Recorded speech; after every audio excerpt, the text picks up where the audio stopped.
Isang pirasong basahan. Iyan ang tingin sa akin ng lalaking pinagsilbihan ko ng 10 taon. Habang suot niya ang mamahaling tuksido at humahawak ng baso ng kristal, ako naman ay may harina sa muka at sugat sa kamay.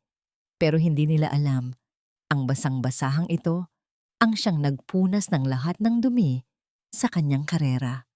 At ngayong gabi, sa gitna ng marangyang pagdiriwang, itinapon niya ako sa harap ng lahat para sa isang kontrata. Marco, akala mo ba ay mananatili akong abo? Tandaan mo ito, ang abong tinatapakan mo ngayon ang siyang susunog sa buong mundo mo bukas. Hanggang kailan mo kayang itago ang baho sa likod ng iyong bango? Asawa ko? Hindi. Siya ang baker ng kumpanya. At kung kailangan nyo ng isang magandang babaeng makakausap at magsisilbi sa inyo buong gabi, para lamang sa pirma ng kontratang iyan, huwag kayong mag-alala, may iwan ko si Teresa sa inyo. Ang mga salitang iyon ay parang isang malamig na agos ng tubig na bumuhos sa buong katawan ni Teresa Villacorta habang siya ay nakatayo sa likod ng makapal na kurtina ng backstage. Hawak pa niya ang isang maliit na spatula at ang kanyang mga daliri ay nanginginig pa mula sa huling 2 oras ng paglalagay ng pino at perpektong icing sa 3 palapag na cake na nasa gitna ngayon ng ballroom.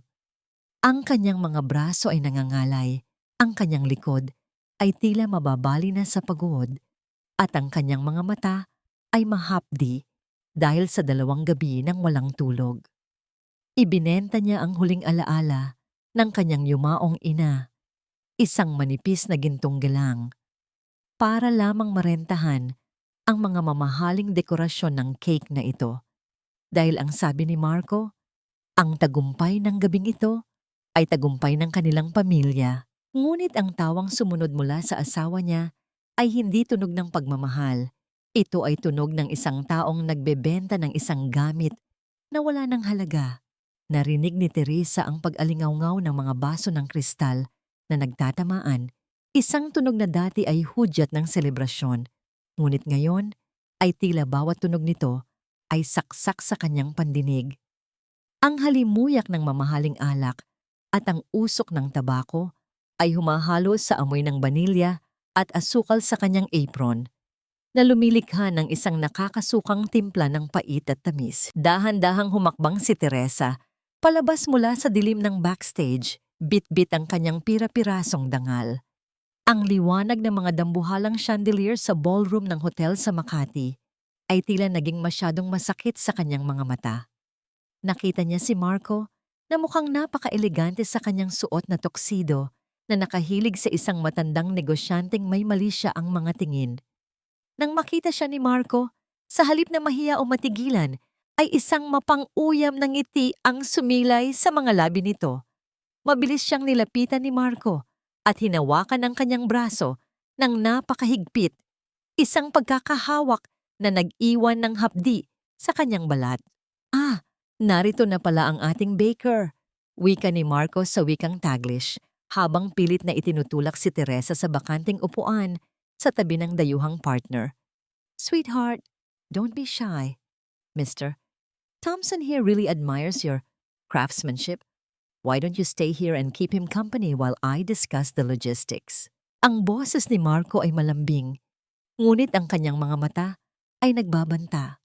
Ang puso ni Teresa ay tila isang ibong nagpupumiglas sa loob ng isang masikip na hawla. Ang bawat tibok nito ay nararamdaman niya hanggang sa kanyang lalamunan. Tuyot at masakit. Tumingin siya sa kanyang asawa, naghahanap ng kahit katiting na bakas ng pagsisisi, ngunit tanging ambisyon lamang ang nakita niya doon. Ang mga tao sa paligid ay nagsimulang magbulungan. Ang kanilang mga tawa ay tila mga tuka ng ibon na tumitira sa kanyang pagkatao. Pakiramdam niya ay hubad siya sa gitna ng karamihan, kahit na suot niya ang kanyang pinakamagandang bestida na natatabunan ng maduming apron. Sa gitna ng kanyang pagkapahiya, isang malakas na tunog ng paglapag ng baso sa lamesa ang bumasag sa mapangaping ingay ng paligid. Ang lahat ay natahimik.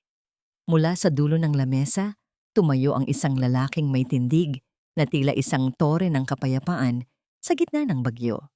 Si Alejandro Santillan. Ang kanyang mga mata, na kasing talim ng sapiro, ay nakapako kay Marco bago lumipat kay Teresa nang may halong lungkot at paggalang. Mawalang galang na, Mr. De Vera, ang boses ni Alejandro ay mababa, ngunit may awtoridad na hindi matatanggihan. Ngunit ang pagkakaalam ko, ang kumpanya niyo ay lumago dahil sa katalinuhan at sakripisyo ng taong nasa harap mo ngayon. Ang asawa mo ang nagpuyat para sa bawat bidding na naipanalo mo sa loob ng 3 taon. Ang asawa mo ang nag-ayos ng bawat gusot na iniwan mo. At ngayon, itatanong ko sa iyo sa harap ng lahat ng taong narito, ganyan mo ba talaga pinahahalagahan ang taong naging pundasyon ng iyong tagumpay? Ang gawin siyang barya para sa isang kontrata? Ang katahimikan sa loob ng ballroom ay naging kasing bigat ng isang libingan. Hindi makapagsalita si Marco. Ang kanyang muka ay nagpalit-palit ng kulay mula sa puti patungong lila. Si Teresa naman ay naramdaman ang pag-init ng kanyang mga pisngi, hindi dahil sa hiya, kundi dahil sa unang pagkakataon sa loob ng maraming taon, may isang taong nakakita sa kanya, hindi bilang isang baker, hindi bilang isang kasambahay, kundi bilang isang tao. Napatingin si Teresa sa kanyang mga kamay, may bakas ng harina at asukal, patunay ng mga taon na ginugol niya sa pagtupad sa pangarap ng iba habang unti-unting nakakalimutan ng sarili. Isang patak ng luha ang dahan-dahang bumagsak mula sa kanyang mata, tumama sa puting tela ng mesa at agad na kumalat, nag-iwan ng basang marka na tila bakas ng kanyang pinagdaraanan. Sa sandaling iyon, iisang tanong ang paulit-ulit na bumabalik sa kanyang isipan, mapait, mabigat, at hindi niya matakasan. Hanggang kailan ko ba dapat sunugin ang sarili kong kaluluwa para lamang manatiling mainit ang tahanang ito na matagal nang naging malamig na bilangguan? Ang bawat pag-ikot ng gulong ng sasakyan pauwi sa mansyon ng mga De Vera ay tila isang mabagal na paghila sa isang tanikala na nakagapos sa leeg ni Teresa. Sa loob ng madilim na sasakyan, ang katahimikan sa pagitan nila ni Marco ay mas masakit pa kaysa sa anumang sigaw. Hindi siya tinitingnan ng kanyang asawa. Sa halip, nakatuon lamang ang paningin nito sa labas ng bintana. Ang panga ay mahigpit na nakakuyom habang ang mga daliri nito ay walang tigil na tumatambol sa kanyang tuhod na lumilikha ng isang nakakairitang tunog sa gitna ng kapayapaan ng gabi. Nang pumasok sila sa malawak na sala ng mansyon, hindi ang init ng tahanan ang sumalubong sa kanila, kundi ang malamig at mapanghusgang presensya ni Doña Selene. Nakaupo ang matandang babae sa kanyang paboritong selyang gawa sa inukit na kahoy. Ang likod ay tuwid na tuwid at ang kanyang mga mata ay nagniningning sa dilim gaya ng sa isang maninila. Ang bawat paggalaw ng malaking orasan sa dingding ay tila isang mabigat na hakbang na nagpaparamdam ng papalapit na panganib. Nakauwi na pala ang mga nagdala ng karangalan sa ating pamilya. Ang boses ni Doña Selene ay kasing lamig ng yelo na dahan-dahang gumagapang sa sahig. Walang pasabi siyang tumayo at lumapit kay Teresa. Anong pumasok sa madumi mong utak, Teresa? At hinayaan mong bastusin ng lalaking iyon ang asawa mo sa harap ng maraming tao? Wala ka na ba talagang utang na loob sa pamilyang kumukop sa'yo? Yumuko si Teresa. Ang kanyang mga balikat ay tila bumigay na sa bigat ng mundo. Sa kabila ng panghihina, dahan-dahan niyang inabot ang kamay ng kanyang biyenan upang magmano, isang tradisyong punong-puno ng paggalang na itinuro sa kanya mula pagkabata. Ngunit nang dumampi ang kanyang noo sa likod ng kamay ni Doña Selene, naramdaman niya ang pag-atras nito ng may pandidiri. Ang bawat daliri ng matandang babae ay matigas at walang init. Tila ba ang hawakan si Teresa ay isang malaking sakripisyo para sa kanya. Manopo ma, mahinang bulong ni Teresa. Ang kanyang boses ay nanginginig at halos hindi marinig. I'm sorry po. Hindi ko naman po sinasadya na maging ganoon ang sitwasyon. I just did what Marco asked me to do. What Marco asked? You should know better, Teresa. Putol ni Doña Selene habang ang kanyang mga mata ay naniningkit. You are a de Vera now. Even if your blood is just from a common kitchen, ang utang mo sa amin ay hindi mababayaran ng kahit ilang libong cake. Iniligtas ka namin mula sa kahirapan, binigyan ka namin ng pangalan, at ito ang isusukli mo. Ang hayaang mapahiya ang anak ko dahil sa isang hamak na CEO na akala mo ay kung sinong tagapagtanggol. Sa isang sulok na natiling tahimik si Marco, hinahayaan ng kanyang ina na ubusin ang natitirang lakas ng kanyang asawa. Ang kawalan ng pagkilos ni Marco ay tila isang laso na dahan-dahang pumapatay sa puso ni Teresa. Upang lalong iparamdam ang kapangyarihan nito, itinuro ni Doña Selene ang direksyon ng kusina. Nagugutom ang anak ko dahil sa gulo na ginawa mo. Huwag kang matutulog hanggat hindi ka nakakapagluto ng paborito niyang sinigang. Gawin mong kapaki-pakinabang ang gabi mo dahil iyan lang naman ang tanging bagay na alam mong gawin ng tama. Kahit na ang kanyang mga binti ay tila gawa sa mabigat na tingga, sumunod si Teresa. Sa loob ng kusina, ang tanging tunog na maririnig ay ang mahinang pagdaloy ng tubig sa gripo at ang marahang paghiwa ng mga gulay sa sahig na gawa sa kahoy. Ang amoy ng sampalok at luya ay humalo sa kanyang mga luha na hindi na niya mapigilang pumatak. Ang bawat hiwa ng kutsilyo sa mga sangkap ay tila simbolo ng bawat sugat na idinudulot sa kanyang kaluluwa ng pamilyang ito. Matapos ang mahabang oras ng pagluluto, nang maihanda na niya ang lahat sa lamesa, nakita niyang wala na ang kanyang biyenan sa sala. Umakyat siya sa kanilang silid upang tawagin si Marco, ngunit nakita niyang mahimbing na itong natutulog, habang ang suot nitong tuxedo ay nakasamay lamang ng padaskol sa gilid ng kama. Dahan-dahang lumapit si Teresa upang ayusin ang damit, isang gawi na ginagawa niya gabi-gabi bilang isang tapat na asawa. Habang maingat niyang dinadampot ang tuxedo, naramdaman niya ang isang maliit at matigas na bagay sa loob ng bulsa nito. Sa pag-aakalang ito ay barya o susi, ipinasok niya ang kanyang kamay.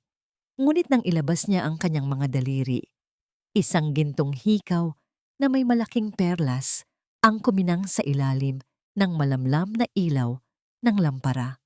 Ang perlas ay kasing puti ng frosting ng cake na ginawa niya, ngunit ang kinang nito ay tila isang apoy na nagpainit sa kanyang nanlalamig na palad. Alam ni Teresa ang hikaw na ito.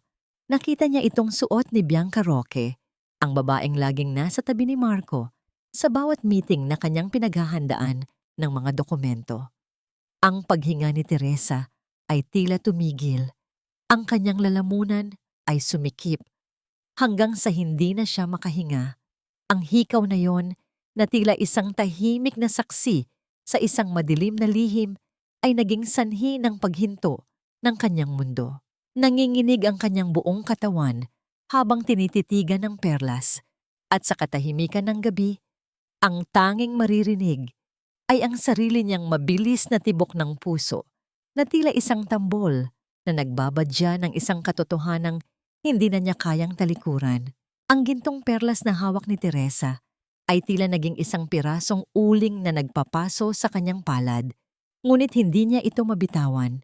Sa loob ng silid na nababalot ng amoy ng mamahaling alak mula sa hininga ni Marco, ang tanging nagbibigay ng liwanag ay ang malamlam na buwan na sumisilip sa pagitan ng makakapal na kurtina.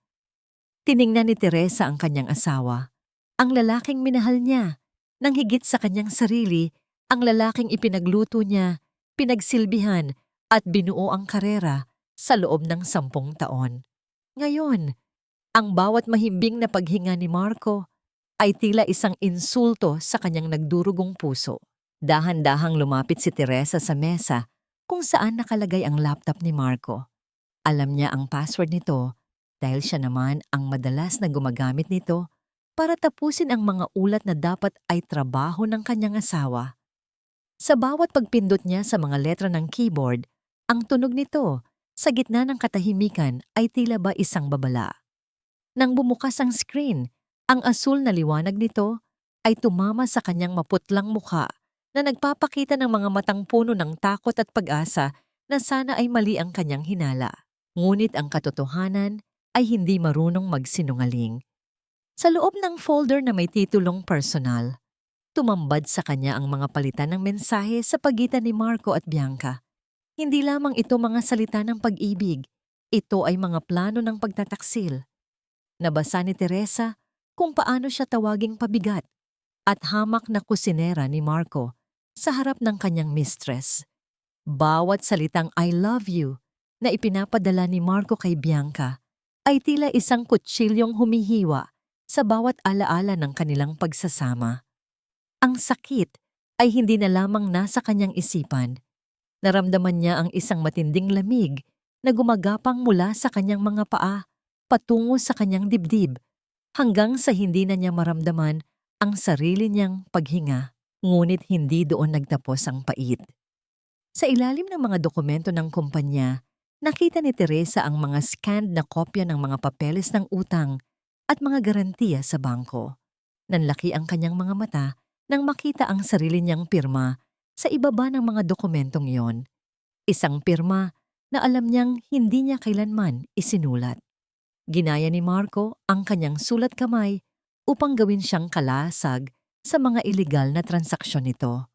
Kung sakaling bumagsak ang mga negosyo ni Marco, si Teresa ang haharap sa mga awtoridad. Si Teresa ang makukulong habang ang kanyang asawa ay malayang magpapakasasa sa pera. Ang panginginig ng mga kamay ni Teresa ay hindi na niya mapigilan.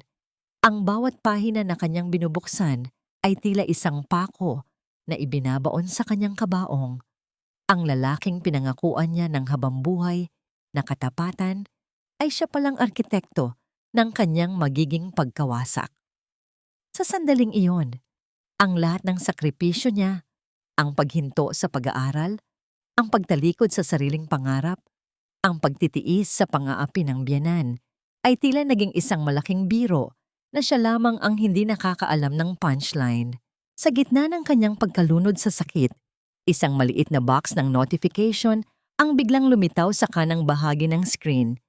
Ang tunog ng pagdating ng mensahe sa tahimik na silid ay tila isang malakas na pagsabog sa pandinig ni Teresa. Galing ito sa isang hindi rehistradong numero, ngunit ang bawat salitang nakasulat doon ay tila isang hatol na wala ng apela. See you at our usual place tomorrow morning, love. Don't worry about your wife. She's too stupid to ever find out what we're doing. I miss you more than she ever could. Nabitawan ni Teresa ang mouse ng computer at ang kanyang mga kamay ay dahan-dahang napahawak sa kanyang tiyan. Tila ba pinipigilan ang sarili na bumagsak sa sahig. Ang kanyang paningin ay lumabo dahil sa mga luhang nagsimulang dumaloy ng walang tigil, ngunit walang tunog na lumabas sa kanyang mga labi.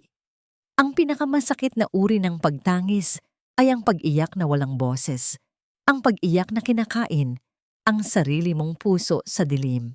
Tumingin siyang muli kay Marco na nananatiling mahimbing ang tulog. Walang kamalay-malay na ang babaeng inaakala niyang bulag ay sa wakas ay nakakita na ng lahat.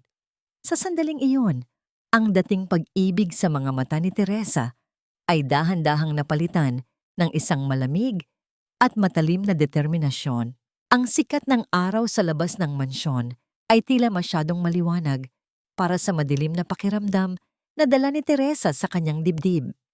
Habang lulan ng isang pampublikong sasakyan patungo sa isang maliit at tago na coffee shop sa kabilang bahagi ng lungsod, nararamdaman niya ang bawat butil ng alikabok sa hangin na tila humahapdi sa kanyang balat. Pinili niya ang isang lugar na malayo sa marangyang mundo ng mga divera, isang maliit na sulok kung saan ang amoy ng bagong giling na kape ay nagbibigay ng panandaliang kapayapaan sa kanyang naguguluhang isipan. Naroon na si Alejandro Santillan, nakaupo sa isang madilim na bahagi ng shop, malayo sa mga bintana. Ang kanyang suot na dark blue na suit ay simple ngunit nagpapakita ng isang uri ng kapangyarihan na hindi kailangang mag-ingay. Nang makita niya si Teresa, tumayo siya ng may paggalang at hinintay itong makaupo bago muling bumalik sa kanyang pwesto. Ang kanyang mga mata ay walang halong panghuhusga, tanging isang malalim na pangunawa na tila nakakabasa sa bawat lamat sa kaluluwa ni Teresa. Salamat sa pagpunta, Teresa. Ang boses ni Alejandro ay mababa, kasing banayad ng agos ng isang tahimik na ilog. Alam kong hindi madali para sa iyo ang lumabas ng mag-isa sa ganitong oras, Sir Alejandro. Simula ni Teresa, ang kanyang boses ay tila isang tuyot na dahon na malapit ng mabuhay. Bakit niyo po ako gustong makita? Pagkatapos ng nangyari sa party, I don't think I can face anyone from the corporate world right now. Tumingin ng diretso si Alejandro sa kanya. I've seen the drafts, Teresa. Hindi lamang ang mga proposal ni Marco ang tinutukoy ko, kundi pati ang mga back-end analysis na nakatago sa ilalim ng kanyang mga ulat. Ang mga ideyang iyon, ang paraan ng pag-atake sa mga problema ng merkado, alam kong hindi galing kay Marco ang mga iyon. You didn't just bake the cake that night. You built the foundation of his career for the past 3 years. I'm offering you a job, Teresa. Be my secret consultant. I want the mind behind those papers to work for me. Natigilan si Teresa. Ang kanyang mga kamay ay dahan-dahang napahawak sa gilid ng mesa. Ang alok na ito ay tila isang bukas na pintuan mula sa isang madilim na silid. Ngunit ang kanyang mga paa ay tila nakabaon pa rin sa putikan. Sir, hindi po ganoon kadali iyon. Pait na sagot ni Teresa, habang ang mga luha ay muling nagbabantang kumawala. May utang na loob ako sa pamilya de Vera. Sila ang kumupkop sa akin nang wala akong matuluyan. Si Doña Selene, laging ipinapaalala sa akin na utang ko sa kanila ang bawat butil ng kanin na kinakain ko. Paano ko sila tatalikuran? Ang utang na loob ay hindi dapat maging isang tanikala na sumasakal sa iyong pagkatao, Teresa. Malumanay na sagot ni Alejandro. Binayaran mo na ang utang na iyon ng 10 taon ng iyong buhay, ng iyong talino, at ng iyong dignidad. It's time to pay yourself back. Sa hindi inaasahang pagkakataon, ang isang patak ng luha ay tuluyang gumulong sa pisngi ni Teresa. Bago pa man niya ito mapunasan ng kanyang mga kamay na magaspang dahil sa paggawa ng tinapay, isang malinis at puting panyo ang inilahad sa kanya ni Alejandro. Ang tela nito ay kasing lambot ng sutla at mayroon itong banayad na amoy ng sandalwood. Ito ang golden moment, isang simpleng panyo na kumakatawan sa unang pagkakataon na may isang taong nagmalasakit sa kanyang emosyon nang walang hinihinging kapalit. Nang tanggapin ni Teresa ang panyo, ang init mula sa kamay ni Alejandro na sandaling dumampi sa kanyang mga daliri ay nagpadama sa kanya ng isang uri ng kaligtasan na matatagal na niyang nakalimutan.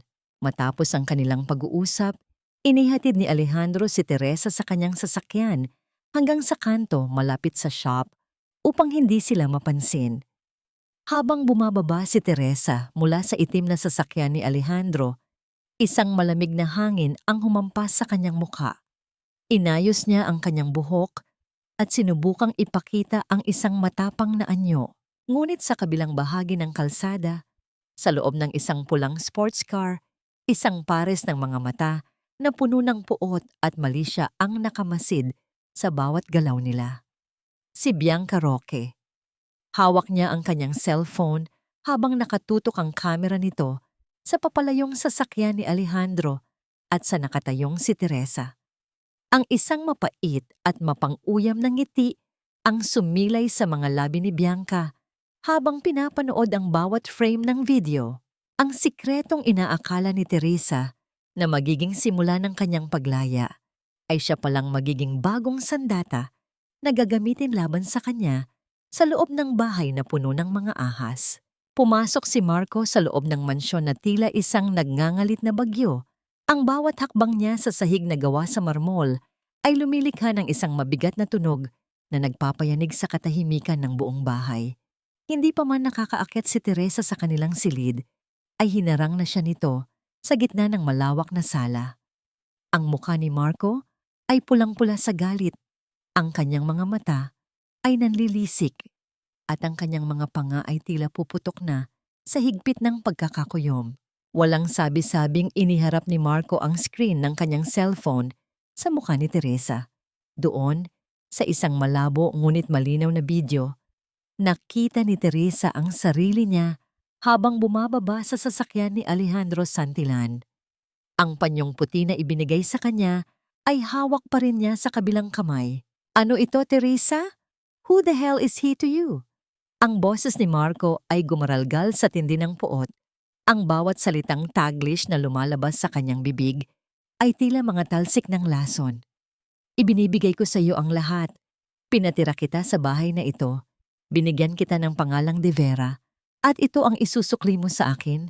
Nakikipag-date ka sa boss ko sa likod ko. Marco, hindi iyan ang iniisip mo. Nanginginig na sagot ni Teresa. Ang kanyang boses ay halos maglaho sa takot. Nag-usap lang kami tungkol sa trabaho. He offered me, trabaho?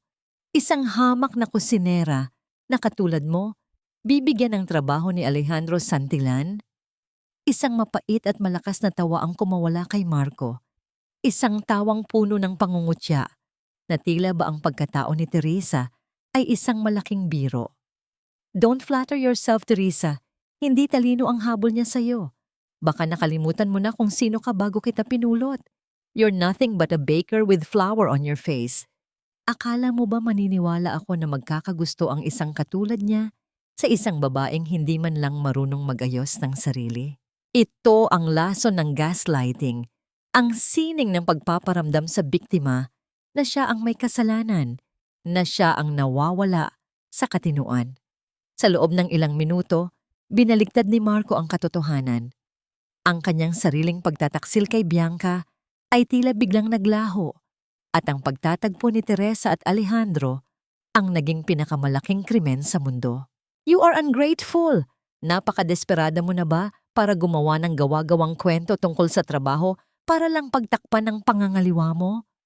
Muling sigaw ni Marco. Hindi na nakasagot si Teresa. Ang kanyang lalamunan ay tila punong-puno ng tuyong buhangin at ang kanyang isipan ay naguguluhan na. Nagsimula siyang magduda sa kanyang sariling alaala. Ganoon ba talaga siya kawalang halaga? Ganoon ba talaga siya kadesperada? Biglang tumalikod si Marco at naglakad patungo sa kusina. Sumunod si Teresa. Ang kanyang puso ay tila sasabog sa kaba. Sa gitna ng kusina, nakapatong ang mga paboritong kagamitan ni Teresa sa pagbabake. Ang kanyang kahoy na rolling pin na pamana pa ng kanyang ina, ang kanyang mga mamahaling mixing bowl na binili niya mula sa sarili niyang ipon bago pa sila ikasal, at ang kanyang tinitingalang stand mixer. Sa isang marahas na galaw, hinawi ni Marco ang lahat ng kagamitan mula sa counter. Ang tunog ng pagbagsak ng mga seramika sa matigas na sahig ay tila mga hiyaw ng sakit na hindi mailabas ni Teresa. Ang bawat piraso ng nabasag na bowl ay kumalat sa sahig, gaya ng kanyang mga pangarap na dahan-dahang nadudurog. Ang kanyang rolling pin ay gumulong sa ilalim ng lamesa, putol at may lamat. Wala nang baking-baking sa bahay na ito. Bulyaw ni Marco habang hinihingal. Dahil sa mga kagamitang ito, lumalaki ang ulo mo. Akala mo ay kung sino ka nang magaling. From now on, you will stay in this house. You will do what I say, and you will never, ever see that man again. Lumapit si Marco kay Teresa at hinawakan siya sa magkabilang balikat. Inilapit ang kanyang muka na tila isang hayop na nagbabantay ng kanyang biktima. Ang amoy ng alak sa hininga nito ay kasing pait ng mga salitang binibitawan nito. Tandaan mo ito, Teresa. Bulong ni Marco nang may malamig na boses na tila isang sumpa. Kung balak mong umalis, aalis kang walang-wala. Kukunin ko ang lahat sa'yo. Ang bahay na ito, ang pera mo, at kahit ang huling piraso ng dangal na natitira sa'yo. You are nothing without the De Vera name. I can destroy you in a blink of an eye, and no one, not even Alejandro Santillan, can save you. Nanatiling nakatayo si Teresa sa gitna ng kanyang wasak na kusina. Ang kanyang mga paa ay napapalibutan ng mga basag na alaala. Ang katahimikan na sumunod ay mas nakakatakot kaysa sa mga sigaw ni Marco.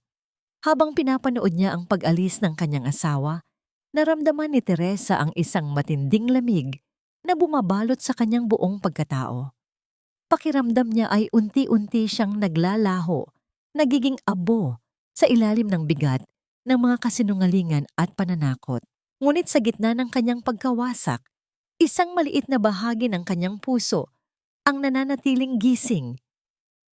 Ang bahaging nakakaalam na ang bawat lamat sa kanyang kagamitan ay simbolo ng isang pag-ibig na matagal na palang patay. Ang bawat sinag ng araw na tumatama sa bintana ng silid ay tila isang paanyaya para kay Teresa na muling bumangon at subukang buuin ang kanyang sarili. Sa loob ng kanyang bag ay maingat na nakatiklop ang mga dokumentong inihanda niya para sa formal na interview kay Alejandro Santillan. Ito na ang kanyang pagkakataon, isang maliit na liwanag sa gitna ng madilim na lagusan na kanyang kinalalagyan. Ngunit habang inaayos niya ang kanyang buhok sa harap ng salamin, isang mabigat na pakiramdam ang tila pumipigil sa kanyang bawat galaw. Na tila ba ang mismong hangin sa loob ng mansyong yon ay ayaw siyang paalisin. Teresa! Teresa, tulong! Ang hiyaw ni Marco mula sa ibaba ay punong-puno ng takot na tila isang matalim na kidlat na gumuhit sa katahimikan ng umaga. Mabilis na bumaba si Teresa at ang kanyang puso ay tila gustong kumawala sa kanyang dibdib sa tindi ng kaba. Sa paanan ng hagdan, nakita niya si Doña Selene na nakahandusay sa malamig na sahig na marmol. Ang mukha ng matandang babae ay maputla. Ang kanyang mga mata ay bahagyang nakapikit at ang kanyang mga kamay ay mahigpit na nakahawak sa kanyang dibdib habang humihingal ng malalim. Ang bawat hininga nito ay tila isang hirap na pakikibaka, isang tunog ng paghihirap na nagpabagsak sa lahat ng plano ni Teresa sa isang saglit lamang. Mom! Mom! Please stay with us! Sigaw ni Marco habang kinakarga ang kanyang ina.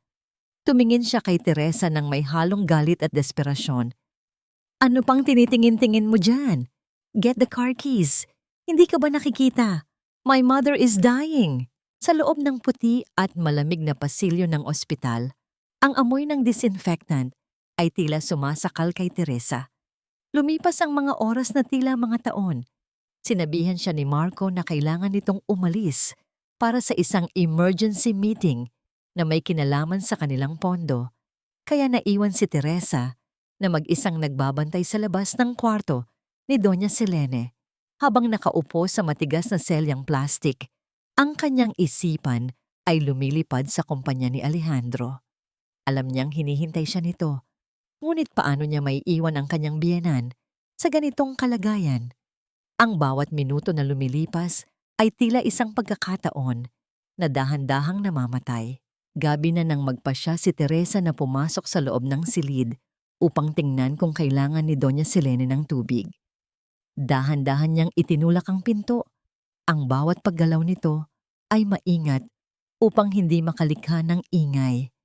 Hawak niya ang isang basong kristal na puno ng malamig na tubig. Ngunit bago pa man siya makalapit sa kama, narinig niya ang isang boses na hindi mahina, hindi hirap, at lalong hindi tunog ng isang taong nag-aagaw buhay. Huwag kang mag-alala, anak. Maayos ang lahat dito. Hindi nakapunta ang asawa mo sa interview na yon. Ang boses ni Doña Selene ay malinaw at puno ng mapaglarong tagumpay habang kausap si Marcos sa telepono. Hawak ko na sa leeg ang asawa mo. Isang artiko lang. Tiklop na ang pakpak ng ibong yan. Masyadong malambot ang puso ni Teresa, madaling linlangin. Mag-enjoy kayo ni Bianca dyan sa dinner nyo. Ako na ang bahala rito. Ang mundong kinatatayuan ni Teresa ay tila biglang gumuho. Ang lamig ng baso sa kanyang kamay ay tila naging kasing talim ng yelo na bumabaon sa kanyang balat. Doon, sa gitna ng madilim na silid ng ospital, nalaman niya ang pinakamasakit na katotohanan. Ang kanyang awa, ang kanyang sakripisyo, at ang kanyang pagmamahal ay ginamit lamang na sandata upang siya ay muling ikulong sa hawla.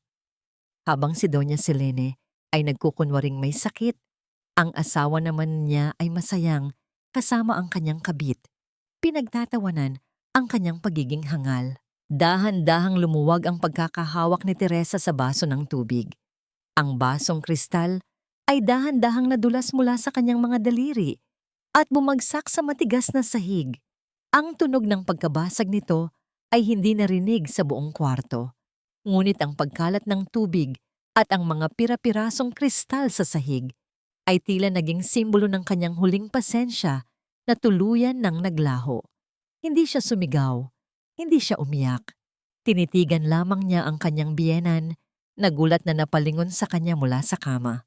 Ang liwanag sa mga mata ni Doña Selene ay napalitan ng takot nang makita ang anyo ni Teresa. Isang anyo na hindi nakakikitaan ng awa, kundi ng isang malamig at nakakatakot na pagkamulat. Sa sandaling iyon, naramdaman ni Teresa ang huling hibla ng kanyang katapatan sa pamilyang De Vera na tuluyan ng naputol. Ang lahat ng kanilang ginawa ay tila naging isang malaking apoy na tumutupok sa huling bakas ng kanyang pagiging biktima. Napatitig si Teresa sa mga pira-pirasong kristal sa paanan niya at sa gitna ng katahimikan ng gabi, isang katotohanan ang tumatak sa kanyang puso.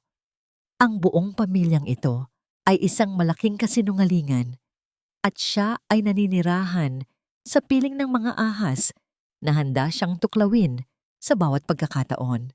Ang katahimikan sa loob ng mansyon ng mga De Vera ay hindi na nagbibigay ng kapayapaan kay Teresa.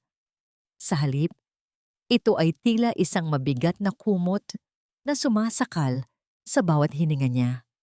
Matapos ang gabi sa ospital, kung saan nalaman niya ang malupit na katotohanan, ang bawat sulok ng bahay na dati ay itinuturing niyang tahanan ay naging tila isang selda na puno ng mga lihim.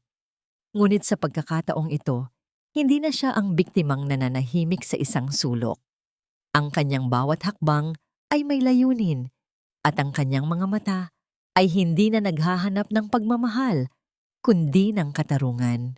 Nagtagpo sila ni Attorney Ramon sa loob ng isang lumang simbahan sa gitna ng Maynila. Ang amoy ng namamatay na kandila at ang halimuyak ng mga bulaklak sa altar ay humahalo sa malamig na simoy ng hangin na pumapasok mula sa malalaking pintuan.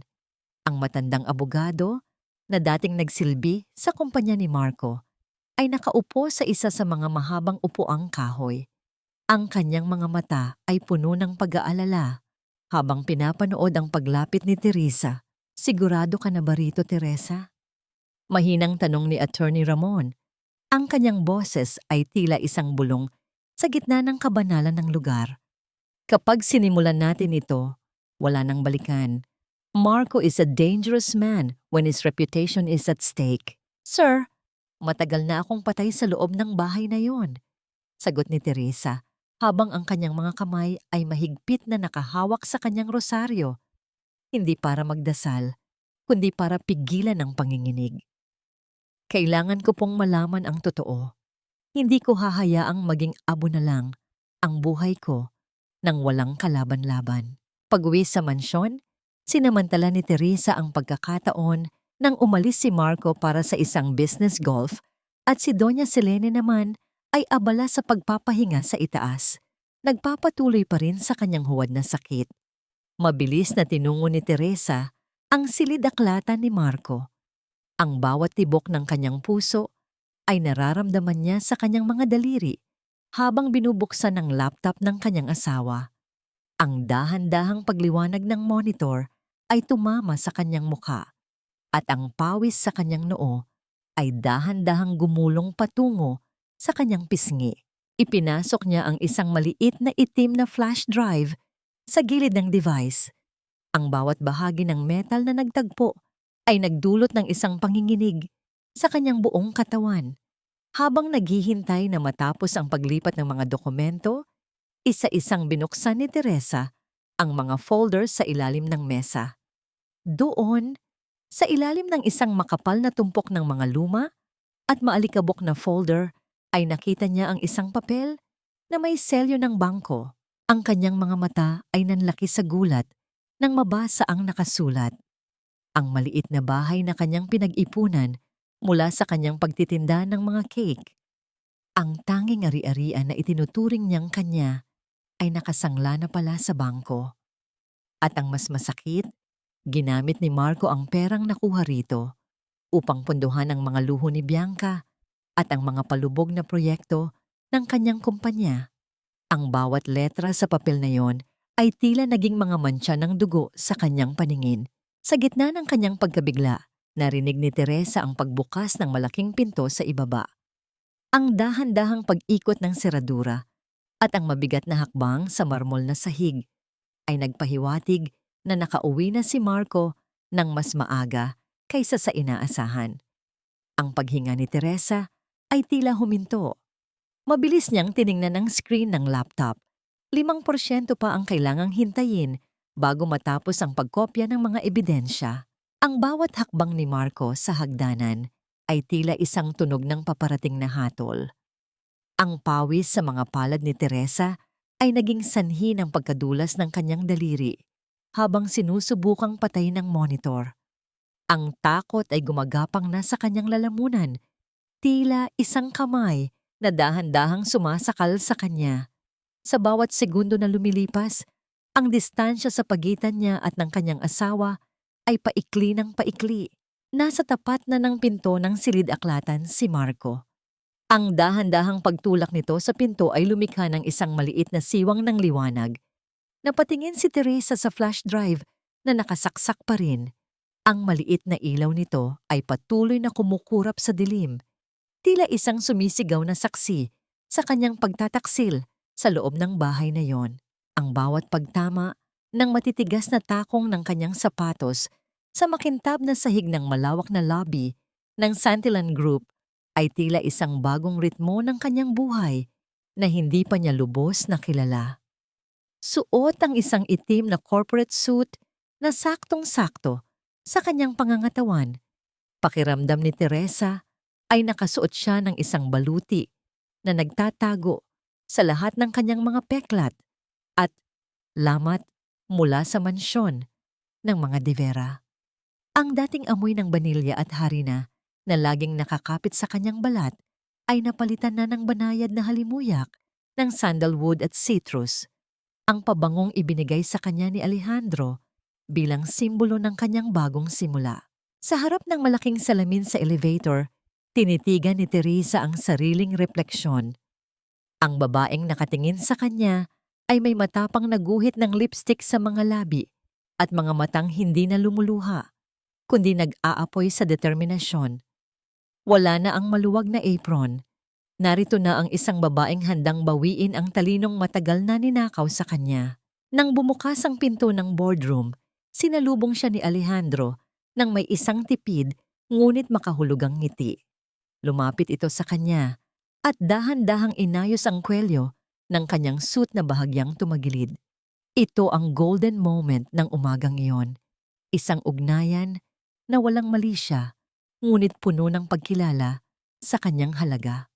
Ang init ng mga daliri ni Alejandro sa kanyang leeg ay nagbigay sa kanya ng lakas na kailangan niya para harapin ang bagyong paparating.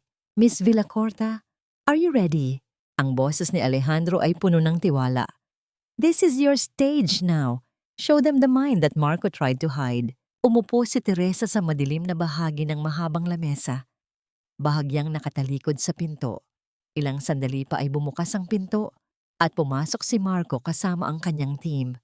Mukhang pagod si Marco, ngunit naroon pa rin ang kanyang hambog na lakad at ang suot na tuxedo na tila ba siya ang hari ng kwartong iyon. Hindi niya napansin ang babaeng nakaupo sa tabi ni Alejandro. Para sa kanya, ang mga consultant ay mga dekorasyon lamang sa isang mahalagang pulong. Nagsimulang magsalita si Marco. Ipinipresenta ang kanyang bagong estratehiya para sa isang malaking proyekto sa real estate. Habang nakikinig si Teresa, ang kanyang puso ay tila gustong sumabog sa galit. Ang bawat salita, bawat graph, at bawat ideya na binabanggit ni Marco ay galing sa mga draft na ginawa ni Teresa noong mga gabing puyat siya sa kanilang silid-aklatan habang si Marco ay nasa piling ni Bianca. Ninanakaw ni Marco ang kanyang karangalan sa harap mismo ng kanyang mga mata. And that, Mr. Santillan, is how we will dominate the market for the next quarter. Pagtatapos ni Marco ng may mapaglarong ngiti, sabay tingin sa mga board members na tila naghihintay ng palakpakan. Dahan-dahang hinarap ni Teresa ang lamesa at tumingin ng diretso kay Marco. Sa loob ng ilang segundo, ang katahimikan sa boardroom ay naging kasing bigat ng isang libingan. Ang nangiti sa mga labi ni Marco ay dahan-dahang naglaho, napalitan ng isang ekspresyong hindi mawari, pagtataka, takot at matinding pagkalito. I believe there is a significant discrepancy in your financial projections, Mr. De Vera. Ang boses ni Teresa ay lumabas na malamig, malinaw, at puno ng autoridad. Hindi ito ang boses ng asawang mapagtiis. Ito ang boses ng isang eksperto na nakakaalam ng bawat butas sa plano. Ang inyong marketing approach ay hango sa isang lumang model na hindi na akma sa kasalukuyang takbo ng ekonomiya. Did you even bother to check the updated audit trails before presenting this? Ang bawat salitang binitiwan ni Teresa ay tila isang sampal sa mukha ni Marco. Ang bawat tao sa silid ay napalingon sa kanya. Si Marco ay napatitig ng matagal. Ang kanyang mga mata ay nanlaki habang dahan-dahang kinikilala ang boses na 10 taon niyang narinig sa loob ng kanilang bahay. Ngunit ngayon ay may ibang tono na. Ang tono ng isang taong hindi na niya kayang kontrolin. Ang pawis ay dahan-dahang gumulong sa gilid ng mukha ni Marco habang ang kanyang panga ay nanginig sa tindi ng gulat at puot. Ang babaeng dati ay nakayuko lamang sa kusina ay nasa harap niya ngayon. Suot ang isang suit na mas mahal pa sa kanyang relo at binabagsak ang kanyang karera sa harap ng pinakamakapangyarihang tao sa kumpanya. Napatayo si Marco.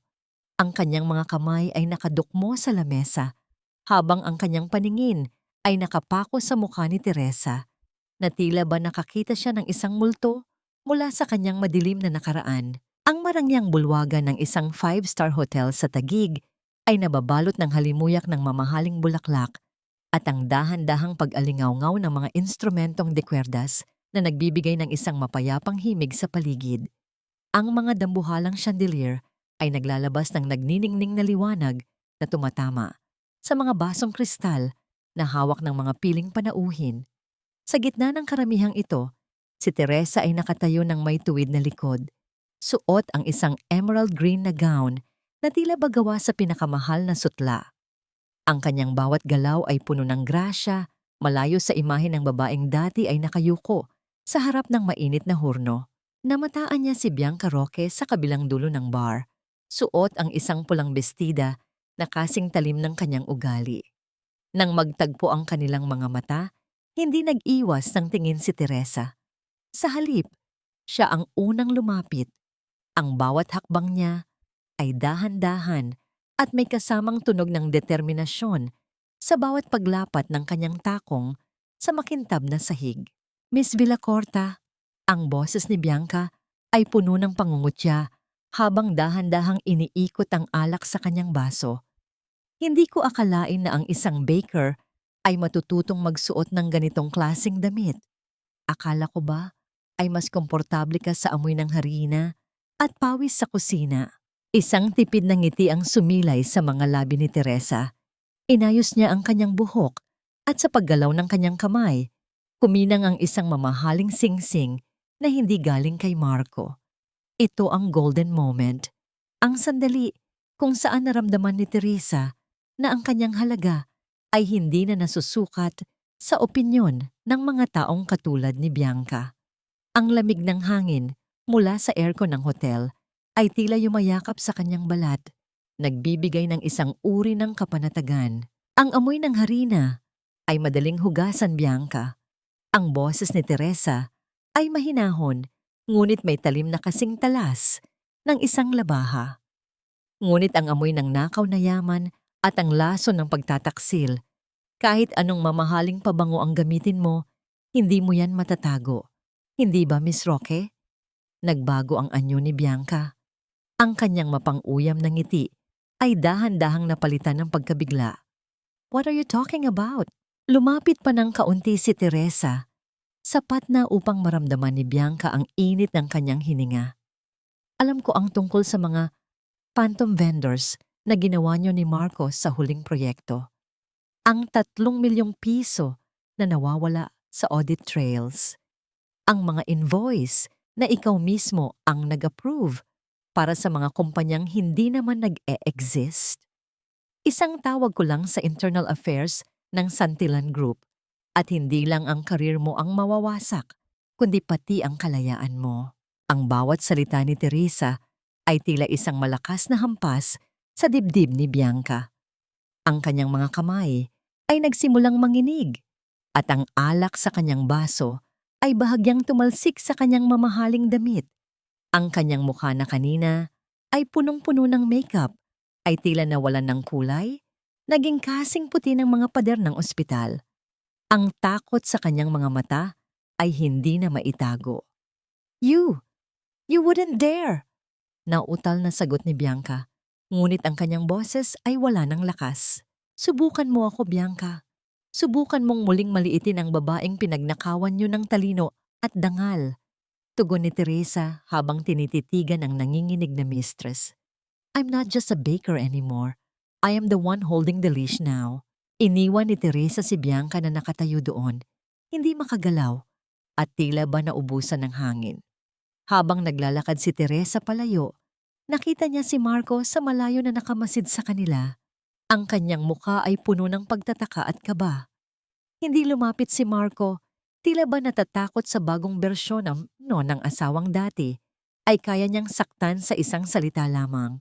Nang makalabas si Marco sa bulwagan upang kumuha ng hangin, isang lalaki na nakauniforme ng hotel ang lumapit sa kanya at nag-abot ng isang puting sobre. Walang nakasulat sa labas nito, ngunit ang bigat nito ay tila nagpapahiwatig ng isang masamang balita. Binuksan ni Marco ang sobre sa ilalim ng malamlam na ilaw ng poste sa labas. Sa loob ay may isang litrato. Ang litrato nilang dalawa ni Bianca na pumasok sa isang hotel room nung nakaraang linggo. Sa likod ng litrato, may nakasulat na isang mensahe sa kulay pulang tinta. Ang bawat lihim ay may katapusan. Handa ka na bang makita ang pagbagsak ng iyong palasyong gawa sa buhangin?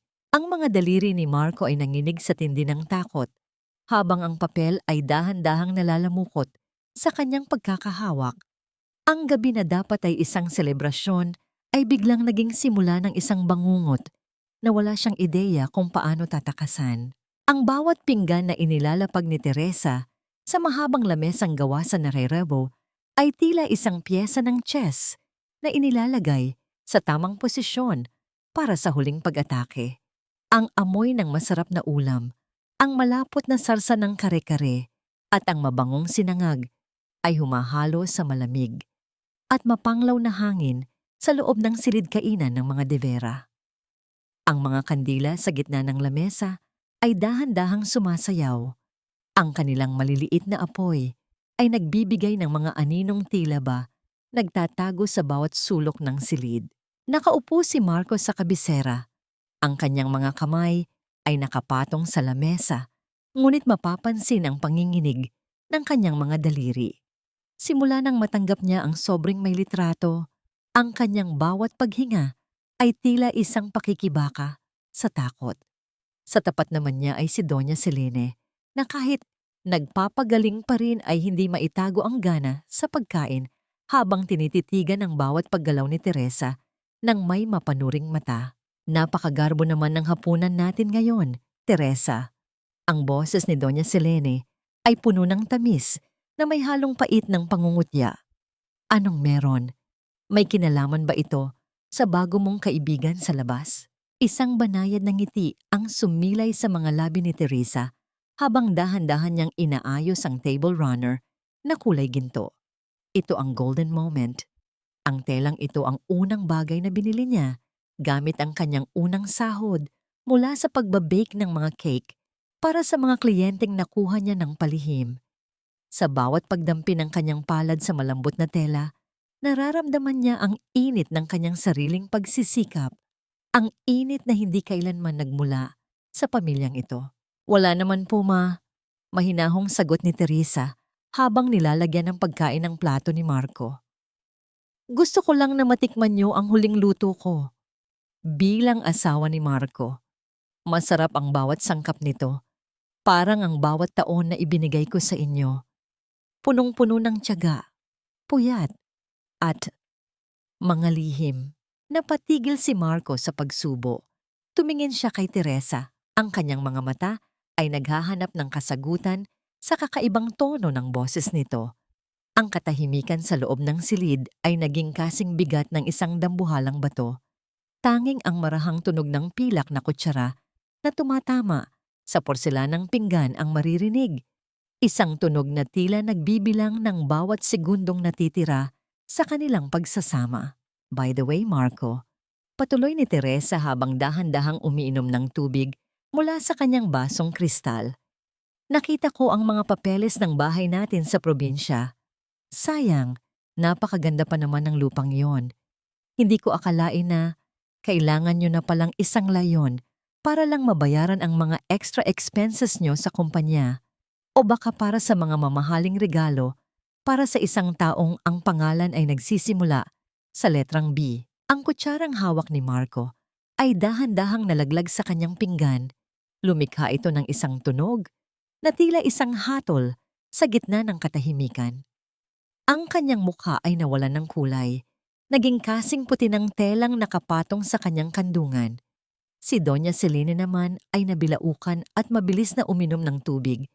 Ang kanyang mapagpanggap na anyo ay biglang naglaho. Teresa, what are you talking about? You're being hysterical again. Nautal na depensa ni Marco, ngunit ang kanyang mga mata ay hindi makatingin ng diretso sa asawa. Hindi ako hysterical, Marco. Mas malinaw pa sa sikat ng araw ang lahat ngayon. Sagot ni Teresa. Ang kanyang boses ay hindi tumataas ngunit punong-puno ng awtoridad.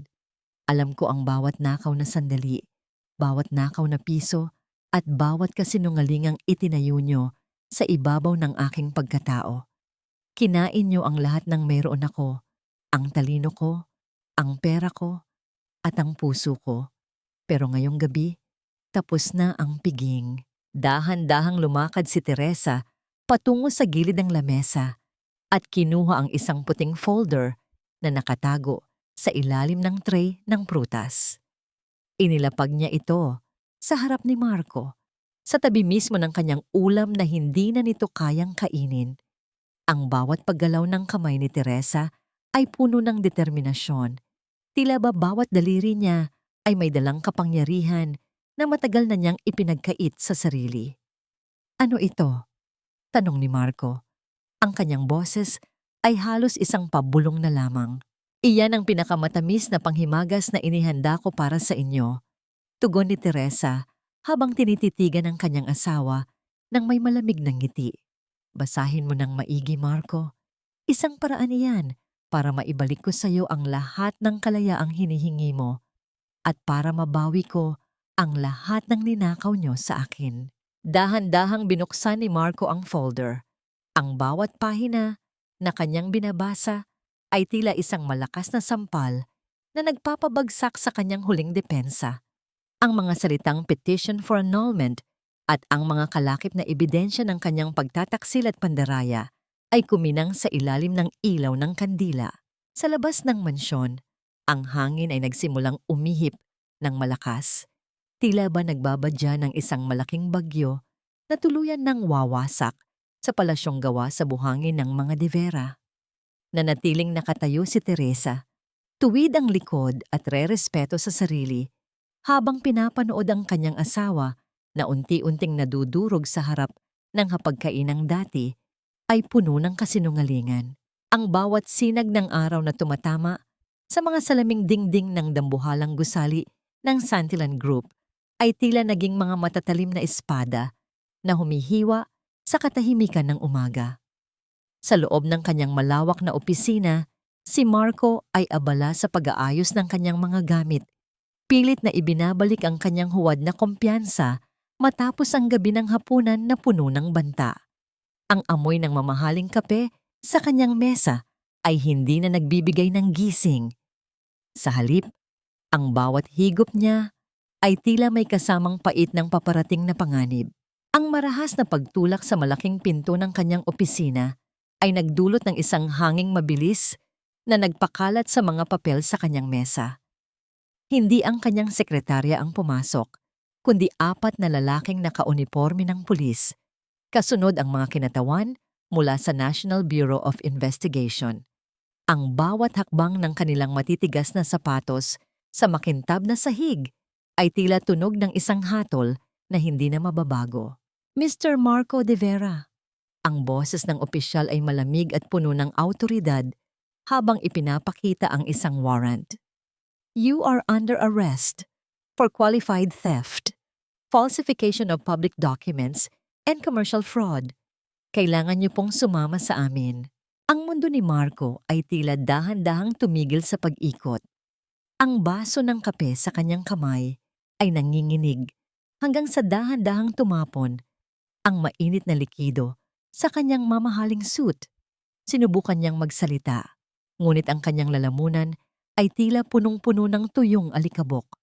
Sa labas ng kanyang opisina, nakita niya ang kanyang mga empleyado na nagbubulungan, ang kanilang mga mata ay puno ng pagkabigla at pangungutya.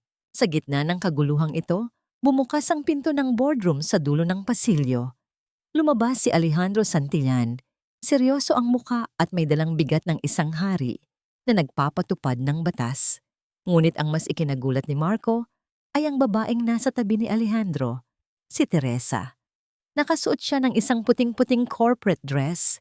Ang kanyang buhok ay maayos na nakapusod at ang kanyang mga mata ay kasing talim ng mga bituin sa gabi. Teresa, please, sabihin mo sa kanila na nagkakamali sila. Nauutal na pagsusumamo ni Marco habang dahan-dahang nilalapitan ng mga pulis upang pusasan. I gave you everything. Ang bahay, ang pangalan ko. You can't do this to me. Humakbang si Teresa pasulong. Ang bawat paggalaw niya ay puno ng dignidad na matagal nang nabaon sa ilalim ng mga apron at harina. Ito ang golden moment, ang sandali kung saan ang lahat ng kanyang pagtitiis ay nagbunga ng isang tahimik, ngunit makapangyarihang tagumpay. Inabot ni Teresa ang isang maliit na asul na drive kay Alejandro.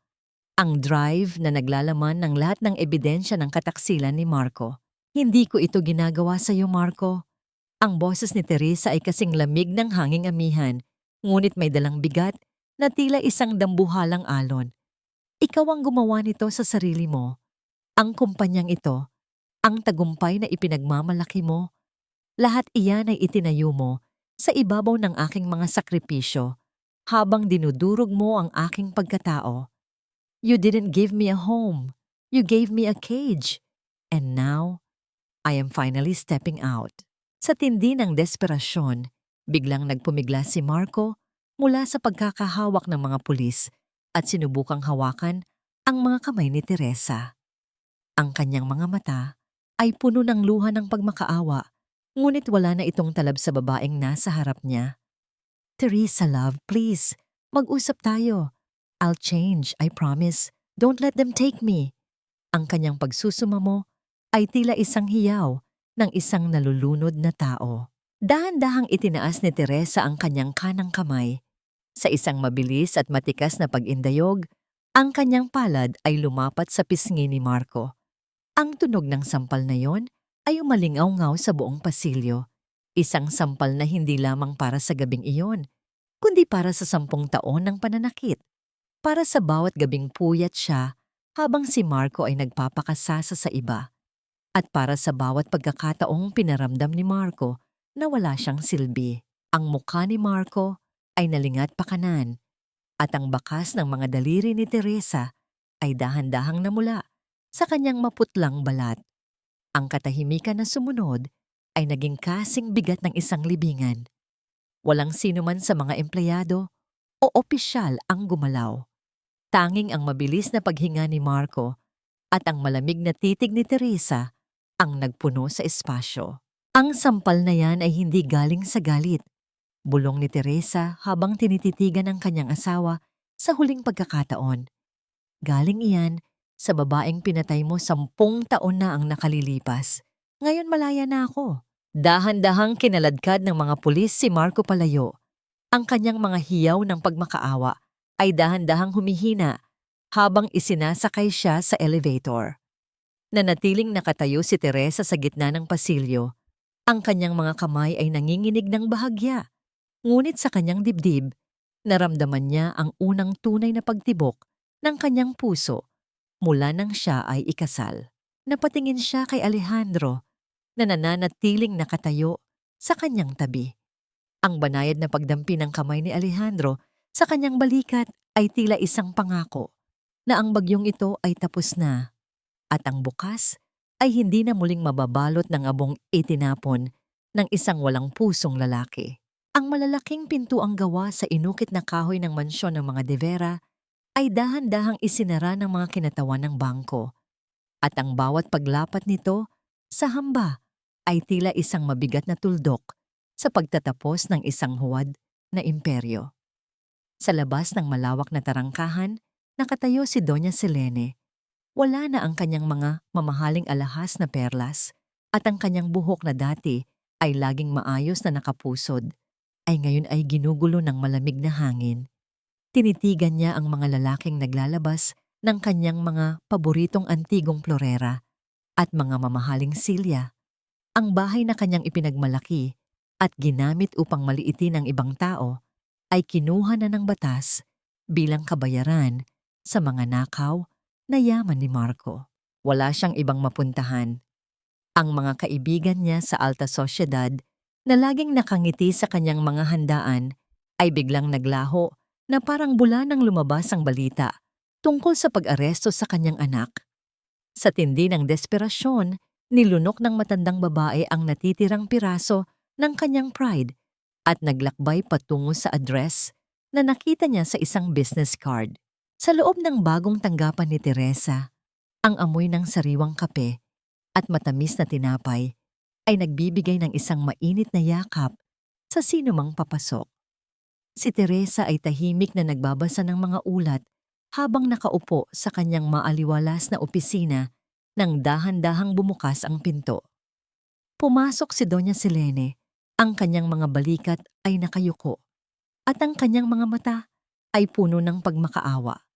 Isang anyong hindi kailanman inakala ni Teresa na makikita niya sa babaeng naging malupit na reyna ng kanyang nakaraan. Teresa, anak. Ang boses ni Doña Selene ay nanginginig. Halos hindi makabuo ng isang tuwid na pangungusap. Wala na kaming bahay. Narimata na ng bangko ang lahat. Parang awa mo na. Alam kong marami kang koneksyon ngayon kay Mr. Santillan. Baka naman pwede mo kaming tulungan. Pamilya pa rin naman tayo, hindi ba? Ibinaba ni Teresa ang kanyang pluma at tinitigan ang kanyang biyanan. Walang bakas ng galit sa kanyang mukha. Tanging isang malamig na kapayapaan na mas nakakatakot kaysa sa anumang sigaw. Dahan-dahan siyang tumayo at lumapit kay Doña Selene. Pamilya? Mahinahong tanong ni Teresa. Ang kanyang boses ay hindi tumataas, ngunit tumatagos hanggang sa buto. Noong ipinagtabuyan niyo ako sa kusina para pagsilbihan ang mga bisita niyo habang ako ay gutom, itinuring niyo ba akong pamilya?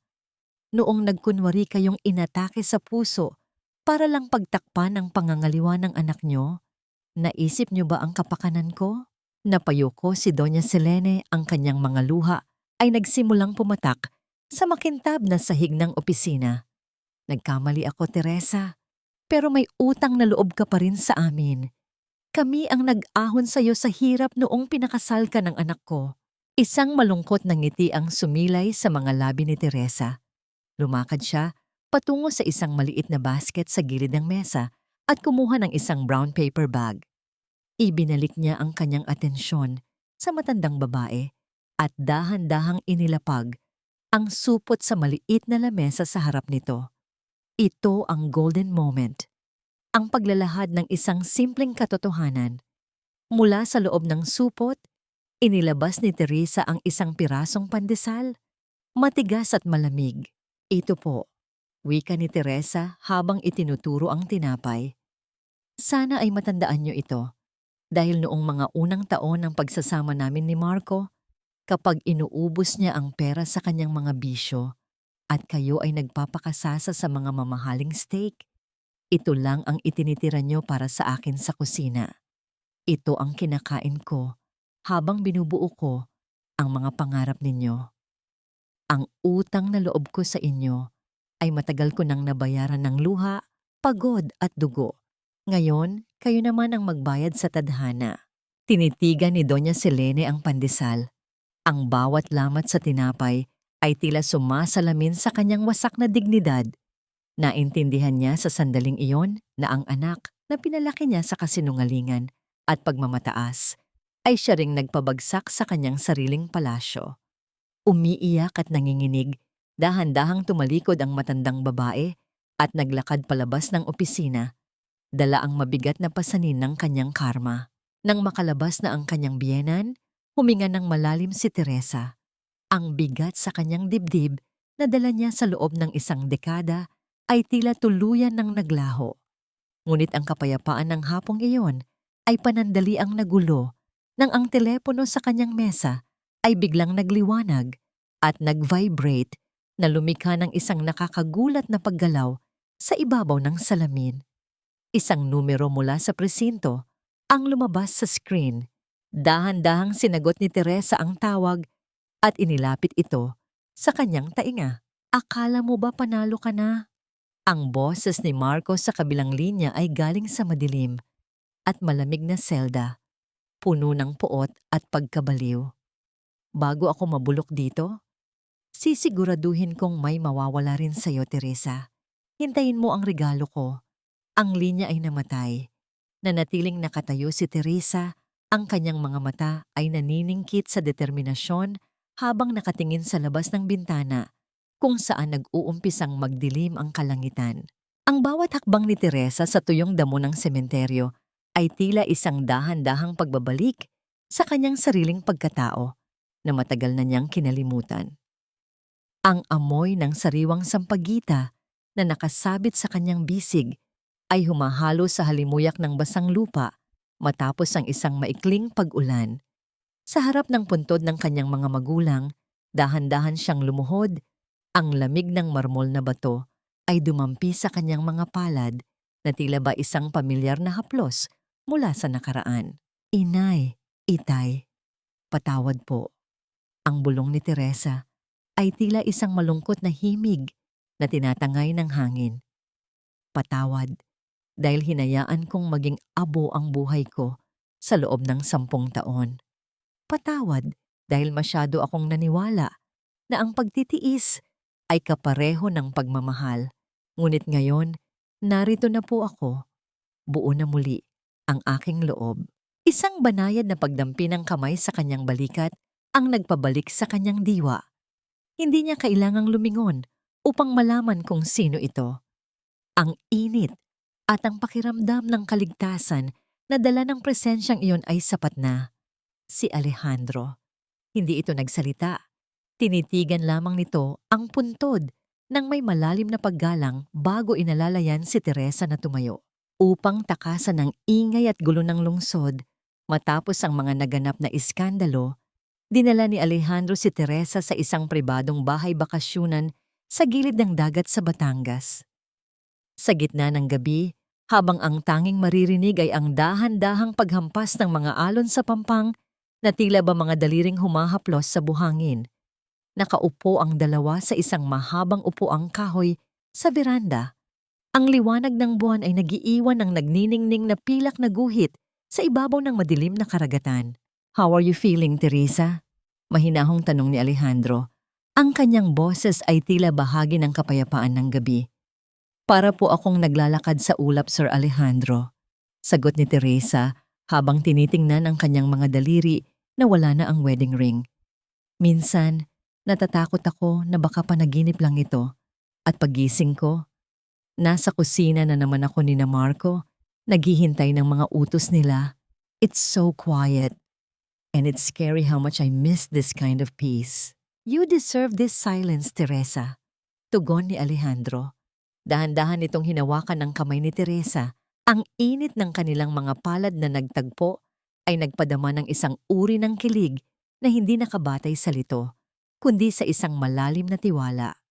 Actually, matagal na kitang pinagmamasdan. Even before that party, I saw how you handled the board meetings through those drafts. Nakita ko ang ningning ng iyong talino na pilit nilang itinatago sa ilalim ng uling.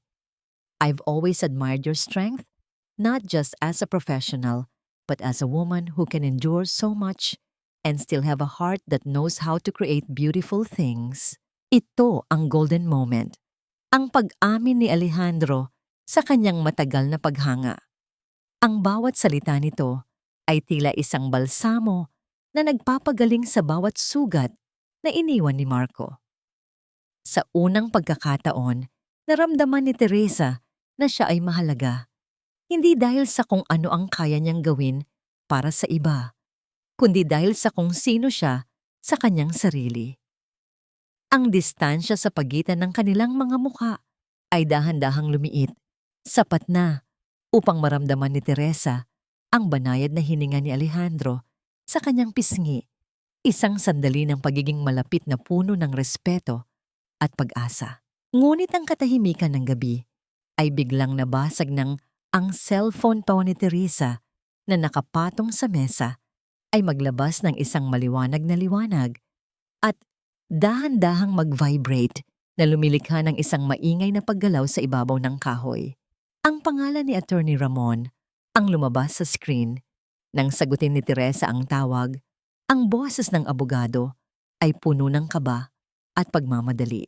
Teresa, kailangan mong malaman ito, seryosong wika ni Attorney Ramon.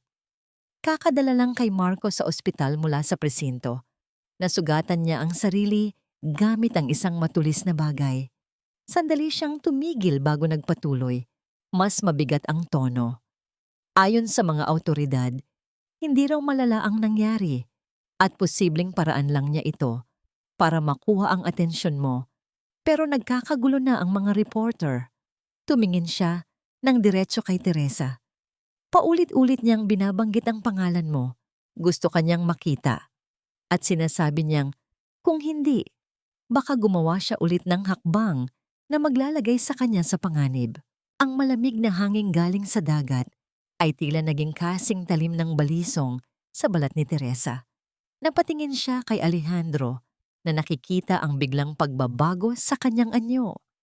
Ang kapayapaang kapwa nila binuo sa loob ng ilang oras ay tila muling nanganib dahil sa huling pagtatangka ng isang lalaking hindi marunong bumitaw ng may dangal. Napakapit si Teresa sa braso ni Alejandro. Ang kanyang puso ay muling tumibok ng mabilis, hindi dahil sa kilig, kundi dahil sa tanong na bumabagabag sa kanyang isipan. Hanggang kailan nga ba siya hahabulin ng multo ng nakaraan? At mayroon pa ba talagang katapusan ang paghihirap na dala ni Marco? Ang bawat hakbang ni Teresa sa loob ng pasilyo ng piitan ay tila isang paglalakad sa isang madilim na tunnel na ang tanging liwanag ay ang kanyang sariling paninindigan. Ang amoy ng kalawang, lumang semento, at ang singaw ng init mula sa maraming taong nakakulong ay tila gustong humigop sa kanyang lakas, ngunit nanatiling tuwid ang kanyang likod. Ang bawat marahang pag-ikot ng malalaking susi sa mga kandado at ang tunog ng matitigas na bakal na nagtatama ay nagsisilbing paalala na sa loob ng lugar na ito, ang kalayaan ay isang mamahaling pangarap. Nang makarating siya sa silid bisitahan, tumambad kay Teresa si Marco sa likod ng makapal na salamin. Ang lalaking dati puno ng kumpiyansa at kinangay ngayon ay tila napagod sa bigat ng sariling mga desisyon. Gusot ang anyo, maputla, at halatang dinaanan ng matinding pagod. May benda ang kanyang braso at ang kanyang mga mata ay lubog, napapalibutan ng madidilim na bakas ng walang tulog na gabi. Ngunit nang makita si Teresa, biglang nagbago ang kanyang anyo. Tila may sumiklab na pag-asa sa kanyang mga mata. Mabilis siyang lumapit sa salamin. Idinikit ang kanyang mga palad dito. Para bang sinusubukang abutin ang babaeng nasa kabilang panig. Ang huling taong inaasahan niyang Hindi pa siya tuluyang tatalikuran. Teresa, I knew you would come. Alam kong hindi mo ako matitiis. Ang boses ni Marco na lumalabas sa maliit na speaker ay puno ng desperasyon at huwad na tamis. Love, please, kausapin mo si Alejandro. Sabihin mo iuurong natin ang mga demanda. Magmula tayo muli sa probinsya. Magbabake ka ulit at gagawin kitang reyna ng buhay ko.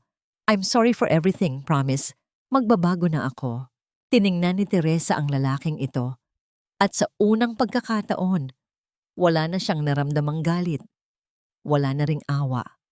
Ang tanging naroon ay isang malalim at malamig na kawalan ng pakiramdam. Ang bawat salita ni Marco ay tila mga bulan ng sabon na mabilis na naglalaho pagtama sa hangin. Nandito ako, Marco, hindi para makinig sa mga pangako mong kasing rupok ng biskwit. Ang boses ni Teresa ay mahinahon, walang panginginig, at puno ng isang uri ng kapayapaan na tila galing sa kailaliman ng dagat. Nandito ako para makita ang huling piraso ng kadiliman na itinanim mo sa buhay ko. At para sabihin sa iyo na hindi na kita kailangang patawarin dahil hindi ka na mahalaga sa akin. Ang galit ay para lang sa mga taong may puwang pa sa puso.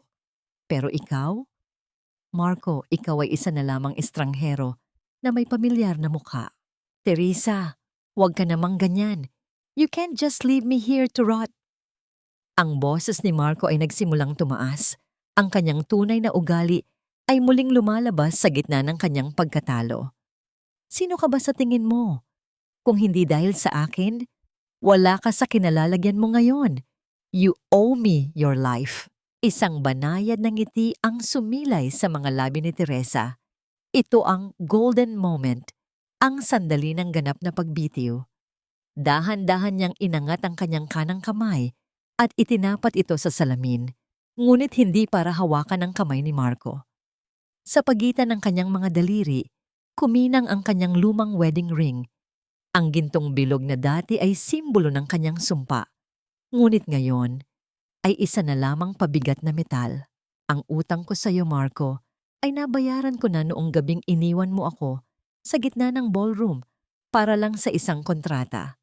Ang utang ko sa pamilya mo ay nabayaran ko na sa bawat patak ng luha ko sa kusinang yon. Wika ni Teresa habang tinititigan ng singsing. Ngayon, ang tanging utang na babayaran ko ay ang utang ko sa aking sarili. Ang utang na mahalin at palayain ang babaeng matagal mong kinulong. Dahan-dahan siyang tumayo. Hindi na niya hinintay ang susunod na sasabihin ni Marco. Ang mga hiyaw ng kanyang asawa, ang pagpukpok nito sa salamin na lumilikha ng mga mapurol na tunog ng galit, at ang mga mura na lumalabas sa bibig nito ay unti-unting naging malabo sa kanyang pandinig. Habang naglalakad siya palayo sa silid bisitahan, ang bawat hakbang niya ay tila mas magaan kaysa sa nauna. Paglabas niya ng pintuan ng presinto, ang sikat ng araw ay tila isang mainit na yakap na sumalubong sa kanyang balat. Ang sariwang hangin ay pumasok sa kanyang mga baga, isang pakiramdam ng kalinisan na matagal na niyang hindi naranasan. Sa tabi ng kalsada, nakita niya ang isang itim na basurahan. Huminto si Teresa. Nang walang pag-aalinlangan, binitiwan niya ang kanyang wedding ring sa loob nito. Ang marahang pagbagsak ng metal sa ilalim ng basurahan ay tila naging huling tunog ng kanyang nakaraan. Sumakay si Teresa sa sasakyang naghihintay sa kanya. Sa loob ay naroon si Alejandro na nakatingin sa kanya ng may ngiti ng paghanga at pagkilala. Hindi na kailangang magsalita. Ang kanilang mga mata ay nag-usap ng higit pa sa anumang salita. Habang dahan-dahang umaandar ang sasakyan palayo sa madilim na gusaling iyon, kinuha ni Teresa ang kanyang tablet at binuksan ang isang bagong file. Ang pamagat ng file ay Grand Opening, Teresa's Kitchen at Strategic Solutions. Ang Phoenix ay tuluyan ng nakalaya mula sa kanyang mga abo at ang langit na kanyang liliparin ay wala ng hangganan. Ang bawat sikat ng araw na tumatama sa malalaking salamin ng bagong gusali sa gitna ng Bonifacio Global City ay tila isang masayang pagbati para sa isang bagong simula. Ang amoy ng sariwang pintura ay humahalo sa halimuyak ng mga mamahaling bulaklak at ang napakabangong amoy ng bagong luto na butter cake na nagmumula sa state-of-the-art na kusina sa loob. Sa labas, ang isang dambuhalang karatula na gawa sa makinang na tanso ay nagpapakita ng pangalang Teresa's Kitchen at Strategic Solutions, isang patunay na ang sining ng pagluluto at ang talino sa negosyo ay maaaring magsama sa ilalim ng isang matapang na pamumuno. Sa loob ng kanyang pribadong opisina, tinitigan ni Teresa ang kanyang refleksyon sa salamin. Suot niya ang isang ivory white na blazer na may malinis na tabas na nagbibigay sa kanya ng anyo ng isang babaeng hindi na matitinag ng anumang bagyo. Ang kanyang mga kamay, na dati ay puno ng sugat at lamat mula sa mabigat na trabaho sa mansyon, ay ngayon ay maayos at malinis, hawak ang isang baso ng malamig na tubig na may kasamang hiniwang lemon. Wala na ang takot sa kanyang mga mata. Naroon na ang isang ningning na nakuha mula sa apoy ng kanyang mga pagsubok. Ito ang golden moment. Nang lumapit si Alejandro Santillan sa kanya, may dalang isang simpleng bulaklak ng gumamela na kasing pula ng dapit hapon. Hindi ito mamahaling bouquet, kundi isang ala-ala ng pagkabata ni Teresa sa probinsya na minsang naikwento niya sa lalaki. Ang dahan-dahang pag-abot ni Alejandro ng bulaklak at ang marahang pagdampi ng kanilang mga daliri ay nagdala ng isang uri ng kilig na hindi nagmumula sa kabataan, kundi sa isang matandang pag-ibig na puno ng respeto at pagkilala sa halaga ng isa't isa. "You look radiant, Teresa." Ang boses ni Alejandro ay mababa at puno ng katapatan. Hindi lang dahil sa tagumpay ng kumpanyang ito, kundi dahil sa wakas, nakikita ko na ang tunay na ikaw. Ang babaeng hindi na nagtatago sa anino ng sinuman. "Salamat, Alejandro." Isang matamis na ngiti ang sumilay sa mga labi ni Teresa. "Salamat dahil naniwala ka sa akin nung ang tingin ko sa sarili ko ay abo na lamang. Pero higit sa lahat, salamat dahil hinayaan mo akong itayo ang sarili ko sa sarili kong mga paa." Nang magsimula ang grand opening ceremony, ang bulwagan ay napuno ng mga kilalang tao sa lipunan. Ang mga dating kasamahan ni Marco, na dati ay hindi man lang tumitingin kay Teresa, ay ngayon ay nagkakandara pa na makuha ang kanyang pansin at serbisyo. Sa bawat pakikipagkamay ni Teresa, sa bawat matalinong sagot niya sa mga tanong tungkol sa kanyang negosyo, lalong nagiging malinaw na siya na ang reyna ng sarili niyang mundo. Ngunit sa gitna ng selebrasyon, lumapit ang kanyang bagong sekretarya at may iniabot na isang maliit na tablet. "Miss Teresa, may balita po tungkol sa huling hearing ng kaso ni Mr. De Vera." Tiningnan ni Teresa ang screen. Nakita niya ang isang maikling video ng kanyang dating asawa habang inilalabas mula sa korte, nakasuot ng kulay kahel na uniforme ng bilanggo. Ang mukha ni Marco ay tila tumanda ng 10 taon sa loob ng ilang buwan. Ang kanyang dating kintab ay tuluyan ng naglaho, napalitan ng isang anyo ng matinding pagsisisi at galit sa sarili. Kasunod nito ay ang balita tungkol kay Bianca Roque, na ngayon ay nahaharap din sa patong-patong na demanda at tinakwil na ng lahat ng kanyang mga kaibigan. Ibinaba ni Teresa ang tablet. Wala siyang naramdamang kagalakan sa pagbagsak nila, kundi isang malalim na pakiramdam ng katarungan. Ang katarungang ito ay hindi galing sa paghihiganti, kundi sa katotohanang ang bawat tao ay nag-aani ng kung ano ang kanilang itinanim. Habang pinapanood niya ang mga bisitang kumakain ng kanyang mga gawang cake, ang mga cake na ngayon ay simbolo na ng kanyang tagumpay at hindi na ng kanyang paghihirap. Naramdaman ni Teresa ang ganap na paghilom ng kanyang puso. Tumayo si Teresa sa maliit na podium para magbigay ng kanyang speech. Ang lahat ng tao sa bulwagan ay natahimik. Ang kanilang mga atensyon ay nakapako sa babaeng ito, na tila isang phoenix na lumabas mula sa apoy. Ang buhay ay parang pagbabake ng tinapay. Simula ni Teresa, ang kanyang boses ay malinaw at tumatagos sa damdamin ng bawat nakikinig. Kailangan mong dumaan sa init ng hurno upang maging matatag at masarap. Maraming beses na akong nadurog, maraming beses na akong naging abo. Pero natutunan ko na ang bawat pira-pirasong basag sa aking pagkatao ay maaari palang buuin muli upang maging isang mas magandang obra. Para sa lahat ng kababaihang nakakaramdam na sila ay wala ng halaga, tandaan ninyo ito. Kayo ang may hawak ng apoy. Huwag ninyong hayaang ibang tao ang magdikta kung kailan kayo maglalaho. Ang bawat palakpakan na sumunod ay tila isang awit ng tagumpay na nagpuno sa buong gusali. Habang nakatingin si Teresa sa malawak na langit mula sa bintana, nakita niya ang isang ibong malayang lumilipad sa gitna ng asul na kalangitan. Ang kanyang paglalakbay mula sa abong itinapon sa ilalim ng liruro, pale ay tapos na. Ngunit habang nagtatapos ang programa, isang misteryosong lalaki na nakauniforme ng courier ang lumapit sa guard sa labas at nag-iwan ng isang maliit, lumang kahon na nakabalot sa papel na may mantsa ng harina. Sa ibabaw nito, may nakasulat na pangalan, Teresa Villacorta, mula sa iyong nakaraan.